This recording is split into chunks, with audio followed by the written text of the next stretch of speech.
Hello বন্ধুরা, আসসালামু আলাইকুম। তো আমার টেট পরীক্ষা পড়েছে বাঁকুড়ার ওদিকে একদম তালডাংরাতে।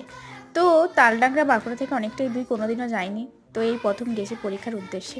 তো এখানে এসে এখন সকালবেলায় পৌঁছে গেছি, তো কিছু তো খেতে হবে তাই না? তো চপ মুড়ি এখানের বিখ্যাত, সেটা খুঁজে খুঁজে বের করলাম। তো এই দোকানটা নাকি খুবই ভালো চপ বানায়, ওনারাই বললেন। তো এখানে চলে এলাম চপ আর মুড়ি নেওয়ার জন্য সকালে। তাছাড়া আর কিছু দেখতে পাইনি আপাতত ওখানে।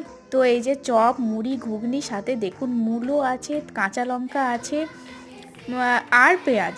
তো এই খেয়ে একদম পুরো সকালটা জমে গেল, আর সাথে চা। এই যে এত তৃপ্তি ভরে খেলাম, এত তৃপ্তি ভরে খেলাম যে কি বলবো।